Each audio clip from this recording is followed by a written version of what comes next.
Asanteni sana waandishi wa habari. Mimi ni Profesa Christine Noe Palanjo na ni rasi wa ndaki ya sayansi za jamii. Ama principal wa College ya Social Sciences ambayo ndio tunapokea wageni, ndio tulioandaa mkutano pamoja na wenzetu wa Codestria. Na kama ambavyo mmeona, mkutano unahusu uhuru wa wanataaluma katika kufanya taaluma, lakini pia kupeleka taarifa kuhusiana na taaluma zile. Mkutano huu unalenga sana kwenye kurejea makubaliano tuliowahi kukubaliana huko nyuma. Tulikuwa na makubaliano ya aina mbili, tunaita declarations. Declaration ya Dar es Salaam ilikuwa hapa miaka ya nyuma, lakini ilizaa mtoto anayeitwa Kampala Declaration. Kwa yule mtoto tunamwangalia sasa amekuaje, anaendeleaje. Yale tuliyokubaliana yalikusika sana na namna zetu za kufanya tafiti, lakini kuwasilisha yale matokeo ya tafiti kwenye jamii, kushauri serikali na wadau wengine wa elimu. Sasa tunarejea haya makubaliano kwa sababu kama mnavyofahamu, huu sio mkutano wetu wa kwanza, ni mkutano wa 3. Tumekuwa tukiona kwa muda sasa kama vile taaluma na wanataaluma sauti zimepotea, na pia jamii imeona kwamba kuna umbwe, kwamba wanataaluma hawapo tena. Sauti za wanataaluma zimepotea kidogo, hazipo tena, jamii haisikii. Kwa matukio makubwa ya kijamii, ya kiuchumi, ya kisiasa yapo nchini yanaendelea, lakini sasa taaluma na wanataaluma hawasemi kwa sauti zinazosikika kama inavyopaswa. Wakati huo tunafanya tafiti sana, tunaandika machapisho mengi na tunapanda viwango kwa kweli kwa namna tofauti, lakini jamii inakosa ile taaluma. Viongozi wetu serikalini nao wanakosa kujua kile tunachokifanya. Kwa hiyo ni kwamba kwanza tunajitathmini wenyewe kwamba kazi yetu inalega, sauti yetu haisikiki. Kwa hiyo pia matokeo ya kazi yetu hayaendi mbali. Kwa tunajirejea wenyewe. Lakini la pili, tunarejea kuona namna ambavyo vyuo vikuu asili yake ni kujitegemea kwenye kutengeneza taaluma, kwenye kufanya tafiti na kuwakilisha zile tafiti bila kuingiliwa.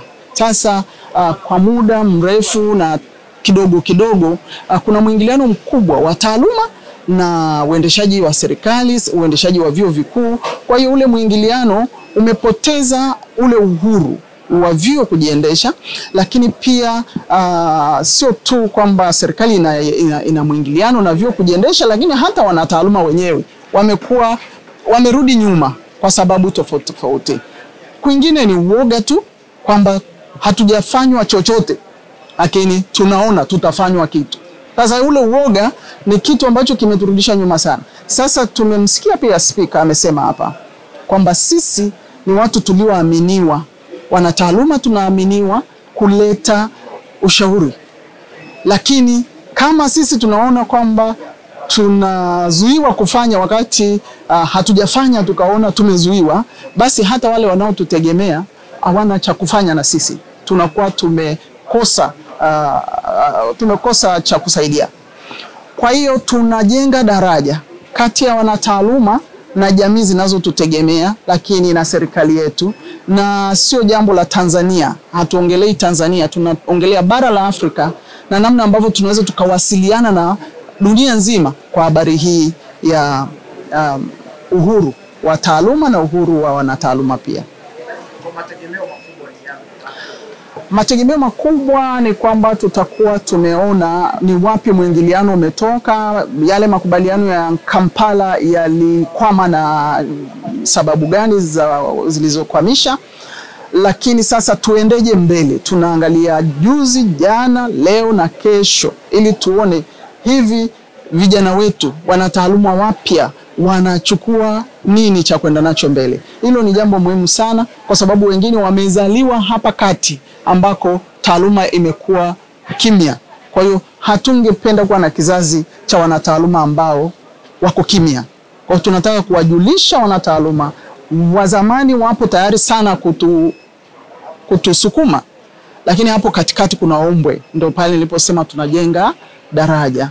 Kwa hiyo tunachotegemea ni kwamba kutakuwa na mwamko na uelewa mkubwa wa namna ambavyo taaluma inatakiwa isimamiwe, sio tu na watu kutoka nje, lakini hata mwanataaluma binafsi anapaswa kusimamia taaluma yake na kujieleza bila kuogopa, kwa sababu taaluma ni sayansi.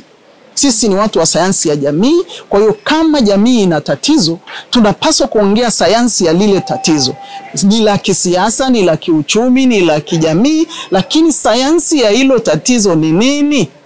Sasa hatupaswi kuangalia wengine watasemaje, lakini sisi tunawakilisha sayansi ya lile tatizo. Sasa sayansi ina mchango mkubwa sana kwenye uendeshaji wa mambo mengine mengi, sera za taifa, lakini hata sera za elimu na mambo mengine kama hayo.